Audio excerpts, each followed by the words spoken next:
and welcome to the At Peace Parents podcast. I'm Casey, and I'm here to empower you in your decision-making as a parent of a demand-avoidant child. My goal is to share insights that will generate aha moments and support your connection with your child. I'm a mom of two amazing little boys, one of whom is PDA, and I've worked with hundreds of parents just like you to teach them how to lead their child out of burnout and find the clarity, peace, and sense of community they need.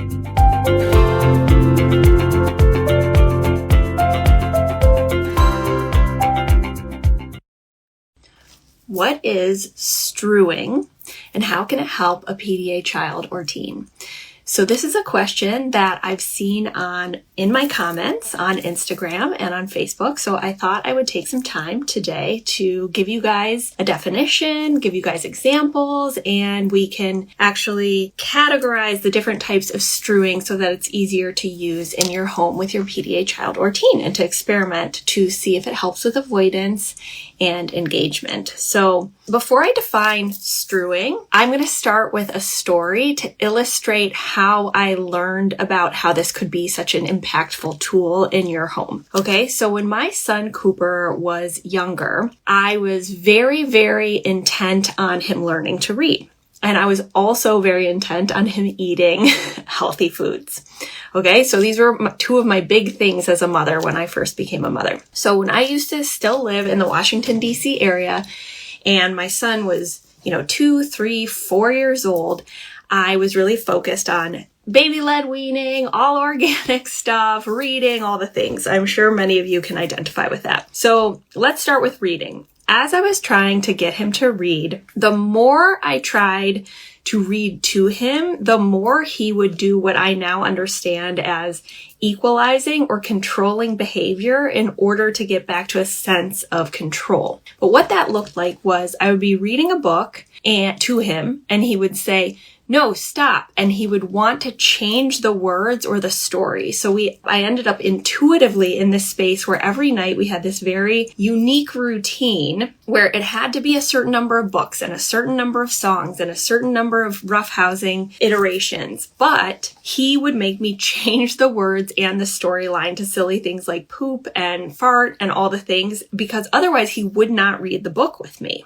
right? And this was long before I knew anything about neurodiversity, sensory processing disorder. I had never heard of PDA, etc. And then as he started to get a little bit older and my second son, William, was born and things started to move towards nervous system burnout, it was a more explicit rejection of reading. So talking about books, letting me read to him at all, different games with letters. I got all the Montessori stuff. I, allowed him to experiment with video games that would help him learn to read, but he would just entirely reject this. So he was just completely rejecting anything that had to do with reading. At the same time, his eating was getting more and more controlled, more and more refusal, more and more avoidance, right? And so what did we do? We went into feeding therapy and read the parenting books about all the different types of, playful exposure and different color dynamics. And we actually did what's called SOS feeding, which is a 32-step process to expose the child to new foods. And they get exposed to them just by being in the same room as them first. And then they move all the way up to licking and spitting, smelling, all the way up to putting it in their mouth. Okay. But the more that we did this, the more he would reject food, or in feeding therapy, he would add a food, which we thought was a bridge to his sensory experience, but then he'd drop another, which was the controlling behavior to get back to a place of him feeling nervous system safety. Okay. So at the time, the root cause of resistance that I was assuming was going on for both of these things was incorrect, right? So I thought he doesn't like reading. He's not interested in reading. Perhaps it's part of his temperament. Perhaps he has a learning disability. Perhaps he's dyslexic, because I was also noticing that when he would write everything backwards or start the sentence backwards. Okay. And then for the eating, I would assume the root cause was sensory-based, which did interact with his nervous system activation from PDA, but was not the primary root cause. This is how I learned about strewing, which we're going to get to, accidentally because I started to notice things. So let's take reading. I'll give you an anecdote. One time, now we were in Michigan, we were homeschooling, and I was cleaning up all these beads we were using to make art projects. And I had started to learn about PDA, and I was not trying to make him read. We had stopped reading at night because he would physically fight me on it, and he was in burnout. And I wouldn't even talk about it. But I remember picking up these beads, and I was looking at them just to myself because they had letters on them of the alphabet. And he came over and he's like, "What are those letters, Mama?" And then he started asking me, like, "What sound does it make? And can we put them together?" And like, he was leading this actual like engagement in literacy. And I was just stunned, like, oh, maybe he does have an interest in reading. Maybe he is interested in learning, which is the assumption, a different assumption than I had after all the rejection, right? So why did he all of a sudden show an interest in reading when my assumption was he was either dyslexic, no interest in reading, or just didn't have a temperament or aptitude for it? It was because it was strewed. Okay, what does that mean? I was playing with something, a visual cue and a sensory cue. I'm just engaging with the beads, and he had the autonomy and he perceived equality to come over and look at it and engage with it or not. Okay, so that's what a strewed offering is, and we're going to go more into the definition, but this was one of my like first aha moments, and I was like, oh. And it makes sense with the root cause of PDA avoidance, which is a perception of either someone's above them in authority, power, or stature, or they perceive that they don't have autonomy around something. So what was happening with reading up until this point? I put so much pressure, so much expectations, he didn't have choice, and I was the one deciding, right? But when I was just doing something, engaging with beads with letters on them, his brain perceived safety because there was no neuroception around, Mom really wants me to engage with these beads and learn how to read, or Mom is making me read, okay? Flash forward to now, my son is an avid reader. It still blows my mind because when he was in public school, he qualified for special education. He was not learning to read. We had to pull him from public school. And still to this day, I do not read to him. I do not ask him about reading. And I only engage with it when he comes up to me and he's like, Mama, look at how many pages I've read. But I will say, and this hopefully for some of you out there gives you some hope, I was convinced and radically accepted, like my son might not learn to read at a certain point. Okay. So that's the first example of like accidental strewing that made me start thinking about things differently through my observation of my son. The second is with eating. Okay, so I had dropped the demands on eating. We were no longer making him sit at the table. We were delivering food. We were not putting pressure on eating because that's his stickiest basic need and the thing that is most challenging for him. But then I would be eating something like sushi and he'd come over and like take the chopsticks and start poking it, right? Which like on the 32 steps of engaging with a food is actually fairly high up because he was getting like sensory and tactile interaction and smell with the sushi. And I was just like, what's happening? And then I would get barbecue takeout here in town and he'd like take a fry and dip it in the barbecue sauce. And I was like, what is happening? Right? So this was not the root cause of sensory. It was the perception that, oh, Mom has no expectation or desire for me to eat this food. In fact, she kind of doesn't want me poking her sushi with her chopsticks. And so there's a sense of felt safety and the ability to engage because this was just an accidental strew of food because the energy around it was truly not one of, I want to make my son eat sushi or barbecue. It was just like I was doing my own thing. Okay. So this is what strewing is. And I'm going to define it for you. Well, first, why don't I tell you like historically where it is and how term was coined, and then I'll say how it's adapted to PDA. The first time I heard of and read about strewing as a technique, it was in the homeschooling milieu, the blogosphere of homeschooling, and the term was coined by a woman named Sandra Dodd. And I don't know her I don't know much about her, but what I do know is that she has this definition where it's like leaving things out that a child can engage with or not when they want. So like in homeschooling, instead of having like, now we're going to do science, now we're going to do writing, having like a schedule and getting out the materials in an order, the strewing technique in homeschooling was like, maybe you have a table of science materials. Maybe there's another area where there's art projects.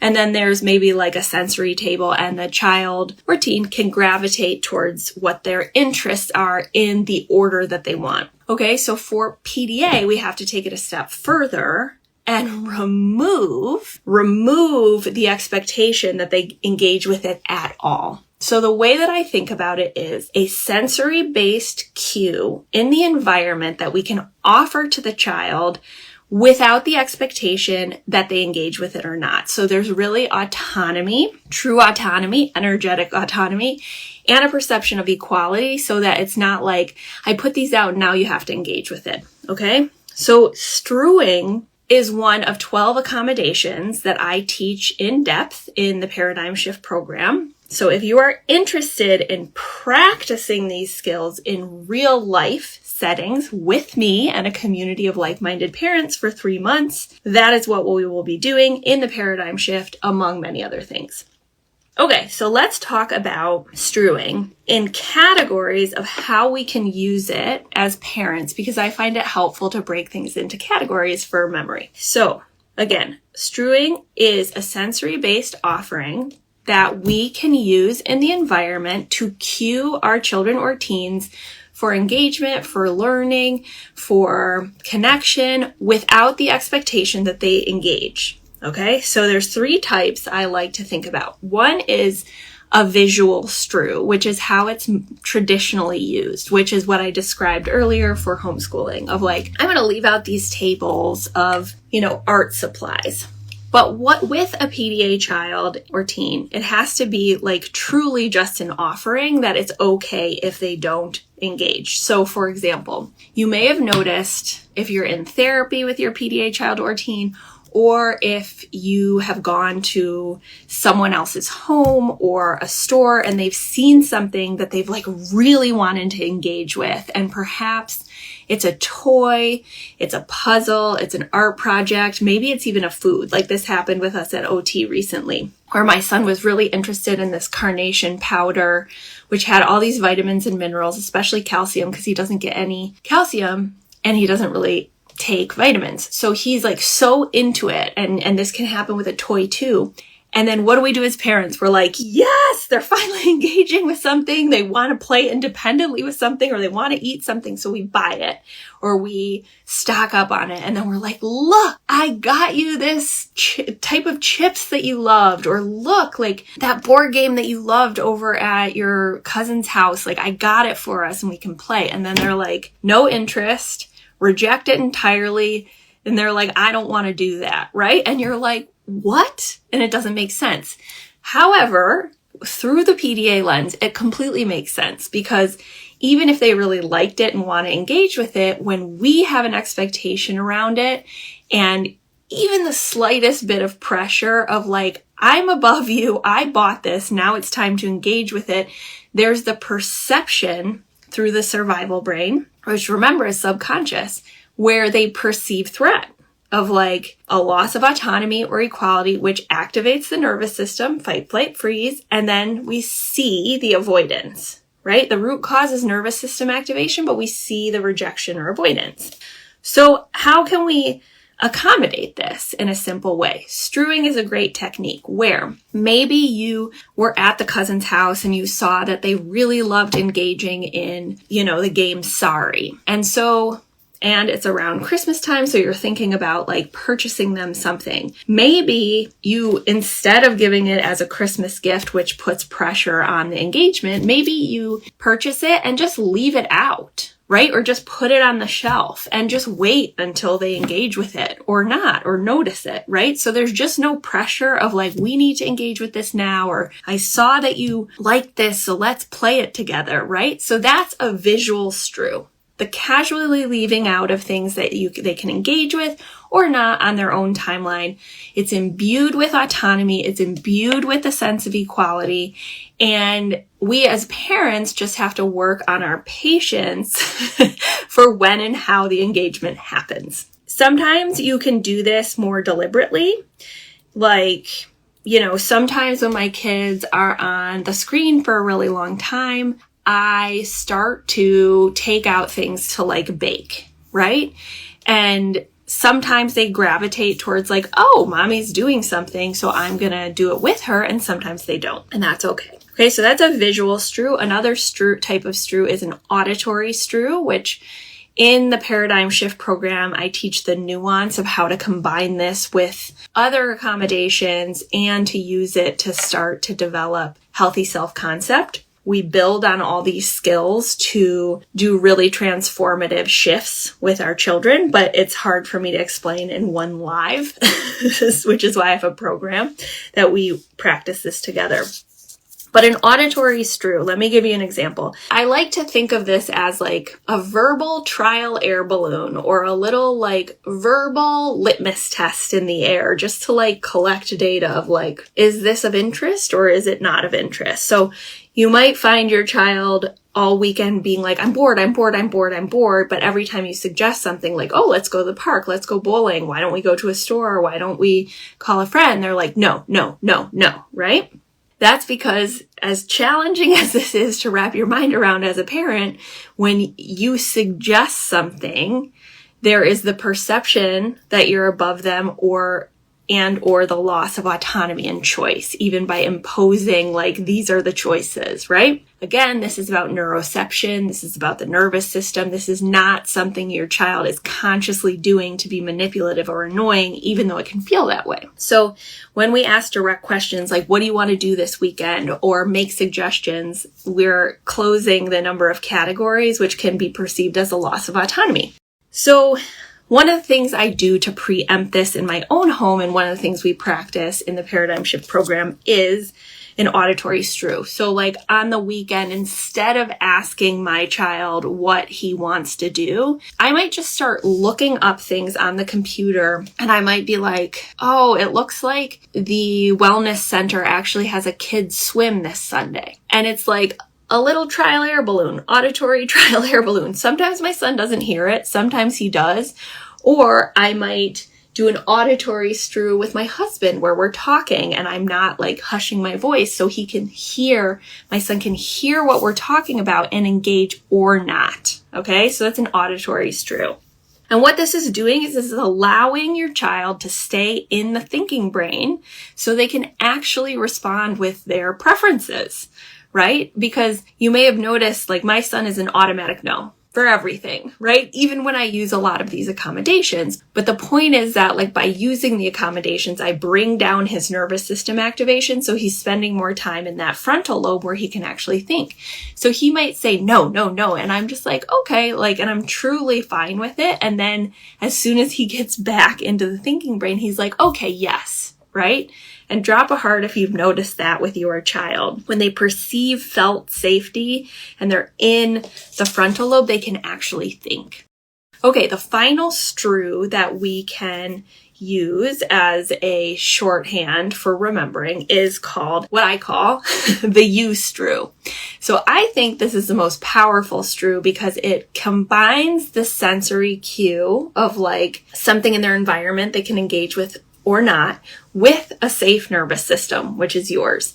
So this just means that instead of like leaving things out for them to engage with, which is more traditional strewing from homeschooling, it's actually that you start doing something as a you strew that they can engage with or not. And I have found, even when I'm not intentionally doing this, it's like whenever I'm doing something, like for example, the other day I was making this tea that I like to make with lemons, honey, and ginger, and like it's heated and it really warms my soul. But like as soon as I'm cutting the lemons, my son comes over and is like, let's make lemonade, and then I have to like divert and get like, a whole setup for him parallel to me. But I always like bring the sacred pause and patience to it because I'm like, he's engaging. He's learning how to cut the lemon. Like, this is like such a co-regulation activity. It just means like I have to slow down and recognize that opportunity for engagement.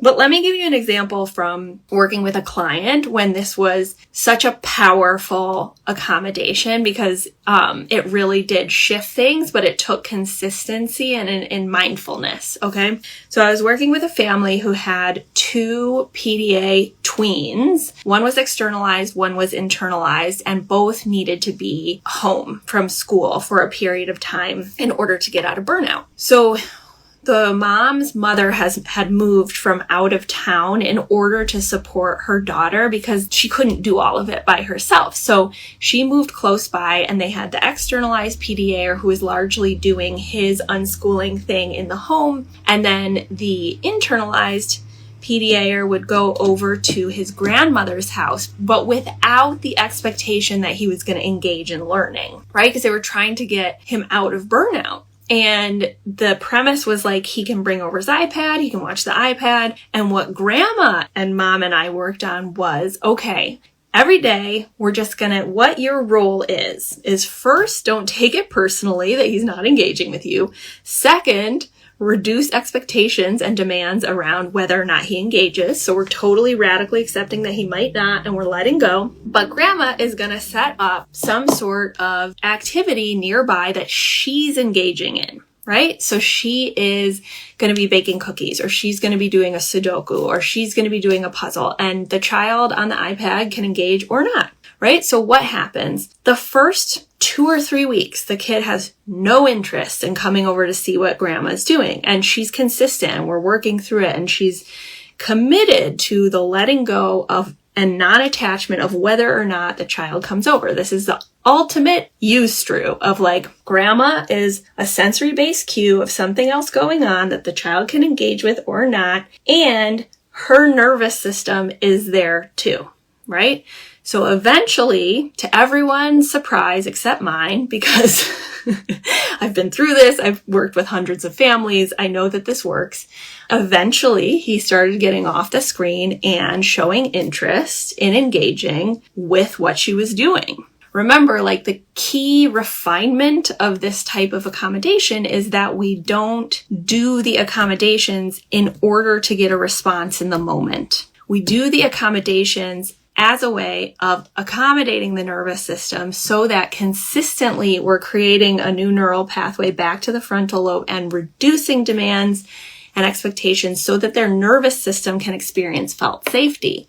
And that is what over time leads to trust, connection, and engagement. So that is my teaching session for you guys on what strewing is, because I know there's a lot of new community members here, and I know that you guys have been asking about this because I've been seeing it in my DMs and comments. All right, everybody. Bye. Thanks, everyone, for being here with me at the At Peace Parents podcast. This is your source for all things related to understanding, supporting, accommodating, and advocating for your PDA child.